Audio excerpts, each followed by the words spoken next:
Good morning student. आज आप लोग के 15 लेसन पढ़ाने जा रही हूँ। 15 लेसन में जो चैप्टर है वह एक मूर्ख बंदर के बारे में बताया गया है।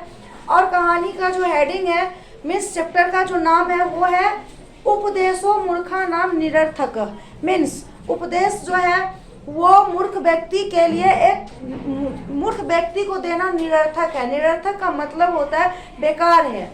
आप मूर्ख को बुद्धि दीजिएगा तो वो आपको ही बेवकूफ़ समझेगा। वो सोचेगा जो बहुत चली है बुद्धि बांटने, खुद को तो कुछ नहीं आता जाता है लेकिन हमें समझाने निकली है। तो वही इस कहानी में है। तो चलिए हम देखते हैं कहानी क्या है। नर्मदा नदी तीरे एकं संघन बनम आसीत। नर्मदा नदी के किनारे एक बहुत घना संघनन का मतलब होता है बहुत घना। घना क्या था? जंगल था। बनम मीन्स जंगल था। तत्र विविध प्रकारान फलानान वृक्षा आसन। वहाँ पे क्या था? बहुत प्रकार के फलों का पेड़ था। तेसु बनेसु प्रथम वृक्षा आम प्लस फलस्य आसीत। उस वन में सबसे पहला पेड़ जो था वो क्या था? आम का था। द्वितीय वृक्षा सेब फलस। तृतीय जम्बू वृक्षस। दूसरा जो था वो सेब का पेड़ था। तीसरा जो था वो जम्बू मिस जामुन होता है, जम्बू मिस जामुन का पेड़ था। चतुर्थ वृक्ष कंठ फलस। पंचम वृक्ष चंदनस खष्ट अस्वस्थ वृक्ष। सप्तस बट वृक्ष। क्या है? अश्वत्थ वृक्ष मिस होता है पीपल का पेड़। बट वृक्ष का मतलब होता है बड़ का पेड़। उसके बाद है चंदन मिस चंदन होता है। कंठ फलस का मतलब होता है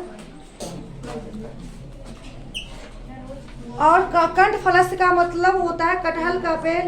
पंचम वृक्ष चंदनस। चंदन का 5वां नंबर पे जो पेड़ था वो चंदन का था। खष्ठ जो था वो पीपल का था। सप्तमम जो था वो बड़। 7वां पेड़ जो था वो बड़ का था। और अष्टम खदरस। खदरस का मतलब होता है खदरस का मतलब कत्था का पेड़। खदिरस का मतलब होता है कत्था का पेड़ था। नवम नारंगस। 10म च अशोकस वृक्ष। 9वां पेड़ जो था वो नारंगी का था और 10वां जो पेड़ था वो क्या था? अशोक का। मीन्स सब जंगल बहुत बड़ा जंगल था, घना जंगल था। उसमें बहुत भारी पेड़ भी थे क्योंकि ये अशोक, पीपल, बड़ ये सब तो बहुत विशाल पेड़ होता है। ठीक है, ये सारे पेड़ थे। तत्र पशुषु सिंह, मृग, गज, बानर, नकुल, शस्क, पशव। वहाँ पे क्या था? बहुत सारे पशु भी रहते थे जिसमें कौन कौन से थे? सिंह, शेर, मृग, हिरण, गज, हाथी, बानरा का मतलब होता है बंदर। नकुल का मतलब होता है नेवला। शस्क खरगोश। पशवा का मतलब होता है पशु। वहाँ पे ये सारे पशु जो थे मौजूद थे। पक्षिषु मयूर, कपोता, काक, पिक, गृध, बीगा, सर्प, मंडूका, बक, सारिका, चटका, खगा, च आसन। पक्षियों के नाम में। और वहाँ पे पशु के साथ साथ पक्षियाँ भी मौजूद थी जिसमें कि कौन कौन से हैं? मयूरा, कपोता, काका, पिका, गृधा, बीगा, सर्पा, मंडूका, बका, सारिका, चटका, खगा, जो आसन। ये सारे चीज वहाँ पे थे। सर्वे स्वतंत्रता आसन। और सभी वहाँ पे क्या थे? बिल्कुल फ्री थे, स्वतंत्र थे। जंगल में अपना मन जब दिल किया घूमा, जब दिल किया खाया, जब दिल किया सोया। मीन्स बिल्कुल फ्री थे। सर्वे सर्वत्र अभ्रमण अखादन अपश्यन अखेलन सुखेन च अतिष्ठन। और सब क्या करता था? सभी जगह घूमते थे, एक दूसरे पे घूमते थे, खेलते, एक दूसरे के साथ खेलते थे, खाते थे, देखते थे, मतलब मस्ती में थे। एकदा कृष्णा मेघा आकाशे आगच्छन महती वर्षा च अभवत्। एक दिन क्या हुआ?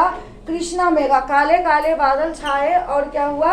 बहुत तेज की महती मिस होता है बहुत तेज की बारिश हुई।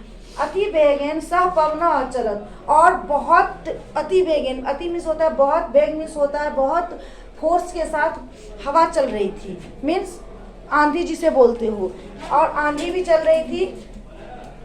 यदा मयूरा विदूना मालाम अपश्यन तदा स अनृत्य।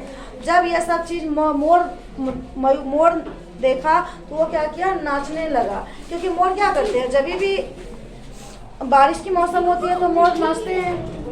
खगा स्वपरिश्रम निर्मित, खगा स्वपरिश्रमे निर्मितेषु निदेशु सुखेन अवसन अवसन। और कह रहा है कि पक्षियां जो थी, खगा में चिड़िया पक्षियां जो थी वो क्या की थी, अपने परिश्रम से वो अपने घर का निर्माण कर रखी थी। अब पेड़ पे घोंसले बनाते हैं ना, वो लोग अपना घोंसले बना के पहले से ही निर्माण करके रखे थे। उसके बाद निदेशु के नाम बानरा अपि वृक्ष तले अतिष्ठत परम स बानर वृष्टि जलेन अतीव आर्देन कंपति। कह रहा है लेकिन बानर का कोई अपना घर नहीं था। बंदर क्या करता था, कभी इस डाल पे, कभी इस पेड़ पे, कभी उस पेड़ पे, ऐसे ही अपना वो जीवन व्यतीत करता था। लेकिन जब यह बारिश हुई तो वो पूरा भीग गया था और वो ठंडा पानी के वजह से अति वो काँप रहा था, कंपित चौभवत, विष काँप रहा था। शीतेन कंप मानम बानर खगा वदन। बहुत वो जो काँप रहा था, थर थर थर काँप रहा था, उसे देखकर वो जो उसमें से एक पक्षी बोलती है, हे बानर त्वं सत्यं कष्टं च अनुभवसी। क्या तुम्हें कष्ट का अनुभूति हो रहा है? क्या तुम कष्ट को फील कर रहे हो? वर्षा तू पुनः एव आगमिष्यति। बारिश जो है वो तो पुनः वो बार बार आएगी। त्वं आद्र भविष्यसि वयं सर्वे तु स्वेषु निदेषु सुरक्षिता भविष्याम अस्थाश्याम। कह रहा है बारिश तो बार बार आएगी, इसलिए तुम भी अपना घर का निर्माण करो, एक घर अपने रहने के लिए बना लो। तो हम अपनी गृह निर्माण करूँ। हाँ, गच्छ काष्ठं त्रीं चान्यैति। और क्या बोलिए, आप तो अपने घर का निर्माण करो, लकड़ी लेकर आओ और कुछ घास फूस लेके आओ और एक अपना घर का निर्माण करो, घर बनाओ। उसके बाद यदा स बानर एतत् अश्रीणोत तदा स अचिंत्यत। और यह सब बानर सुन के क्या हुआ, अचिंत्यत मीन्स चिंता में पड़ गया। ओहो एते क्षुद्रा खगा मां निंदती, चिंता में भी पड़ गया अंदर से। और उसने ये भी सोचा ये जो खगा है यह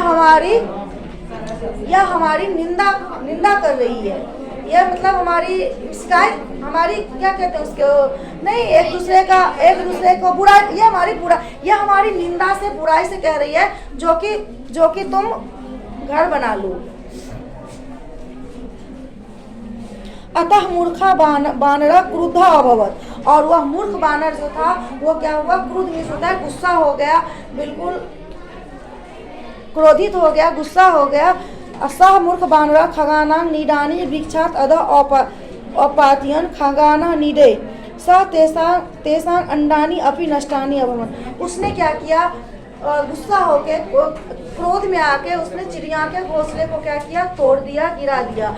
और उस चिड़िया के घोंसले में कुछ अंडे भी थे। और जब घोंसला को तोड़ दिया, घोंसला नीचे गिरा दिया, तो वो अंडे भी टूट गए, बिखर गए, टूट गए। एतत् दृश्यं सुखः अपश्यत्। सुखः मीन्स होता है तोता। यह सब दृश्य देख के तोते ने कहा, एक जैसे कि हम लोग कोई भी चीज में कहावतें मुहावरे बोलते हैं, उसी तरह वो तोते ने कहा, पयंग पानम भुजंगा नाम केवलम विश्ववर्धनम उपदेशो ही मूर्खा नाम प्रकोपाय न शांतये। मूर्ख को कितना भी आप समझदारी दिखाओगे तो उसे शांति नहीं मिलती है।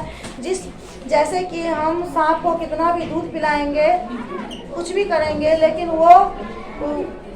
वो विष ही निकालेगा, वो अमृत नहीं निकाल सकता। उसी प्रकार हम बेवकूफ़ मूर्ख को कितना भी, यदि हम उससे अच्छी बातें बोलेंगे, उससे हम कुछ मदद की बातें करेंगे, तो वो हमें बेवकूफ़ समझेगा और ऊपर से वो हमें नुकसान भी पहुंचाएगा।